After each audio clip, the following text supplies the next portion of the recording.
5 సార్లు ఎమ్మెల్యే, కానీ ఆయన 5 లక్షల ఆస్తి కాదు కదా, అప్పుల్లో ఉన్న వ్యక్తి.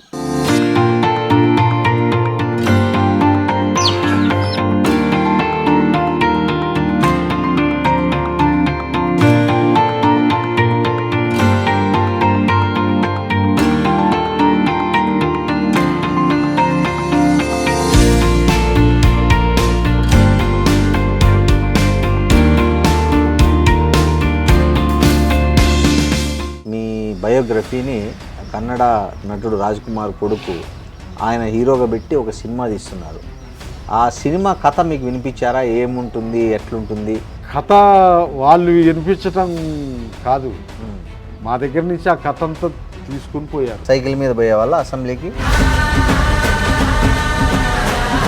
5 సార్లు ఎమ్మెల్యేగా మీరు ఈ ప్రాంతానికి చేసిన గుర్తుండిపోయే అభివృద్ధి పనులు ఏమేమి ఉన్నాయి? చీకటిలో ఎలాంటి ప్రాంతం ఇది.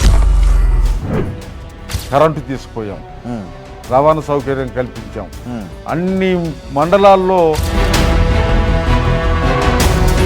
ఎల్వి ప్రసాద్ కంటి ఆసుపత్రికి వెళ్ళి అందరిలాగా క్యూలో నిల్చుకున్నారు. ఆర్టీసీ బస్సు ఎక్కుతారు, ఆడ జిహెచ్ఎంసీ దగ్గర వచ్చే 5 రూపాయలు భోజనం తింటారు. సింప్లిసిటీ అనేది ఎట్లా వచ్చింది మీకు? అది నేను పెద్ద విచిత్రం అని అనుకోవటం లేదు. ఫలానా అని చెప్పొచ్చు, పోవచ్చు, కానీ ముందే చాలామంది ఎమ్మెల్యేలు స్థలాలు పొలాలు కూడబెట్టుకుంటారు. సో కనీసం మీరు ఇంటి స్థలమైనా తెచ్చుకున్నారా? గవర్నమెంట్ ఇచ్చింది ఎమ్మెల్యేలకి ఇంటి స్థలాలు హైదరాబాద్లో. దాన్ని మా పార్టీకి ఇచ్చాను. మా పార్టీ ఆ స్థలం అమ్మి మొత్తం మీ ఫ్యామిలీలో అందరికి కలిపి ఎంత బంగారం ఉంటుంది సార్? నా చెవులకి మా తాత గుట్టించిన బంగారం పోగుల్నే అమ్మేసుకున్నా. ఎందుకు అమ్మేసుకున్నారు? ఇంట్లో గడవక. బట్టలు ఎన్నిసార్లు కొంటారు సార్ సంవత్సరంలో మీరు? దసరా పండగకి మాత్రమే బట్టలు కొంటారు. ఎన్ని జతలు? మీకు ఎన్ని జతలు? ఆమెకి ఎన్ని? అలా 2 జతలు తీసుకుంటారు. ఆమె ఎప్పుడైనా మీ దగ్గర బాధపడ్డ ఉన్నాయా? బాధపడ్డ టైం ఏది అని అంటే, ఒకప్పుడు ఖమ్మం జిల్లా కమ్యూనిస్టుల కిల్లా, అవును, తర్వాత కాంగ్రెస్ కిల్లాగా మారింది. ఎందుకు కిల్లాగా మారటానికి కారణం కమ్యూనిస్ట్ పార్టీల వైఫల్యం. ఎలాంటి వైఫల్యం అంటారు? స్వభావం మారి. కమ్యూనిస్టే కదా నారాయణ. ఆయన్ని కమ్యూనిస్ట్ అని నేను అనుకో. సినిమాలు తీసి ఏం చేస్తాడు అని అనుకుంటే ఆ కమ్యూనిజాన్ని అబాస్పాలు చేస్తాను. నేను నిన్న చూసిన ఎర్ర సైన్యం సినిమాలో ఈ కార్ ఏదైతే ఉందో మహీంద్రా ఎక్స్యూవి, మీ కూతురు ఎవరైతే ప్రొఫెసర్ ఉన్నారో ఆమె తీసి ఇచ్చారు. అప్పు చేసి బండి కొనిస్తే ఇప్పుడు నేను అప్పుల పాలవుతున్నా. ఏం చెప్దామని వెళ్ళారు ఆ రోజు రేవంత్ రెడ్డి దగ్గరికి? Hello, welcome to open talk with Roddam Srinivas. ఇవాళ మనం చాలా చాలా చాలా స్పెషల్ గెస్ట్తో మాట్లాడబోతున్నాం. ఆయన ఎవరో కాదు, జనం మనిషి, జనం కోసమే బతికిన మనిషి. అర్థమవుతుందా? నేను క్లూ ఇస్తున్నా. 5 సార్లు ఎమ్మెల్యే, కానీ ఆయన 5 లక్షల ఆస్తి కాదు కదా, అప్పుల్లో ఉన్న వ్యక్తి. ఇంకా క్లూ కావాలంటే ఖమ్మం జిల్లా, పాత ఖమ్మం జిల్లా, ప్రస్తుతం భద్రాద్రి కొత్తగూడెం జిల్లాలో ఉన్నటువంటి ఇల్లెందు నియోజకవర్గంలో ఉన్నాం. ఆయన ఎవరో కాదు, సిపిఎం ఎంఎల్ పార్టీ నుంచి గెలిచినటువంటి గుమ్మడి నరసయ్య. ఆయన ఇల్లు ప్రస్తుతం మనం చేరుకున్నాం. ఇగో ఇది ఆయన ఇల్లు. వెళ్దాం, ఆయన లోపల ఏం చేస్తున్నారో ఏంటనేది ఒకసారి ఆయనతో కలిసి మాట్లాడదాం. వెల్కమ్.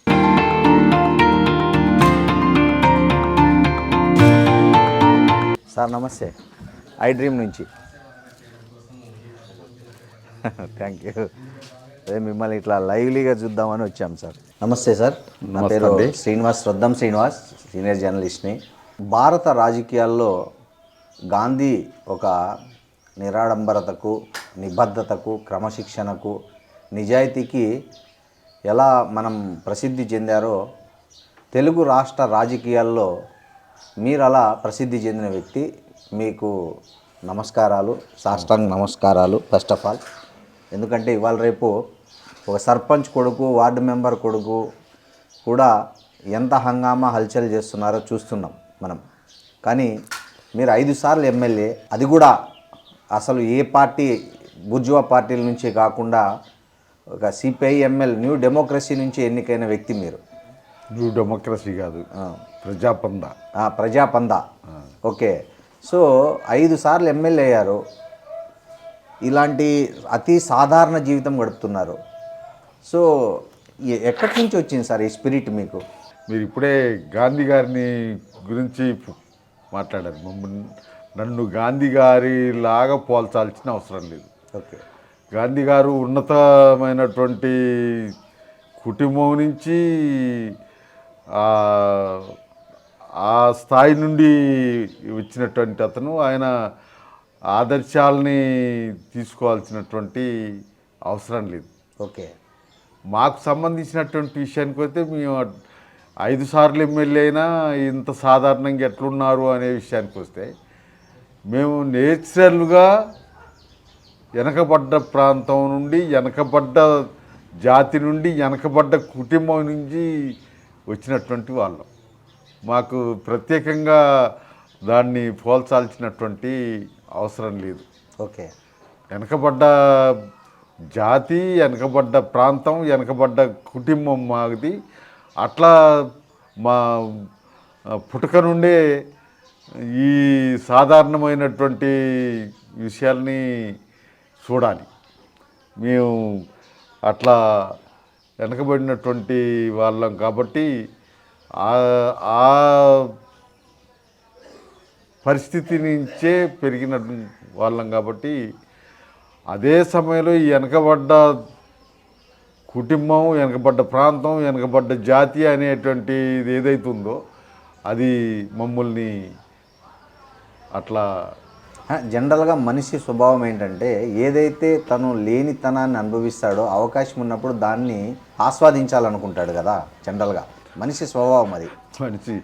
మనిషి స్వభావం అయినా మా స్వభావం వెనకబాటు తనం నుండి వచ్చినటువంటిది. అందుకనే దాని నుండి పెరిగినటువంటి దాన్ని ఇంకా పెంచుకోవాలనేటువంటిది కాకుండా, ఎంతసేపు వెనకబడ్డ వాళ్ళం కదా అనేటువంటిది కాకుండా, ఆ వెనకబడ్డ తనానికి కారణం ఏంటో చూస్తూ పెరిగినటువంటి వాళ్ళం. వెనకబడి ఉంటుంది కారణం, కానీ వెనకబడి ఉండటానికి ఈ వెనకబడినటువంటి ప్రాంతంలో ఉన్నటువంటి మేము ఈ వెనకబడితనం పోవాలనేటువంటి దానితోటి మేము పెరిగినాం. మాకు మా పార్టీ మా దగ్గరకు వచ్చినప్పుడు కూడా మాకు నేర్పినటువంటిది, మాకు చెప్పినటువంటిది, ఈ వెనకబడ్డటువంటి వాళ్ళ పరిస్థితుల్ని మెరుగుపరచడం కోసం మమ్మల్ని తయారు చేయటానికి ప్రయత్నం చేశారు. ఆ వెనకబడ్డటువంటి ప్రాంతంలో వెనకబడ్డటువంటి జాతిగా ఉన్నటువంటి కోయ జాతి, కోయ కుటుంబాలకు సంబంధించిన విషయానికి వస్తే, ఇక్కడ ఉన్నటువంటి మెరుగైనటువంటి వాళ్ళు ఎవరైతున్నారో, ఉన్నతమైనటువంటి వాళ్ళు ఎవరైతున్నారో వాళ్ళు ఈ ప్రాంతంలో ఈ ప్రజల్ని, ఈ జాతిని దోసుకుంటూ పెత్తనం చేస్తున్నటువంటి వాళ్ళకు వ్యతిరేకంగా మమ్మల్ని తయారు చేశారు.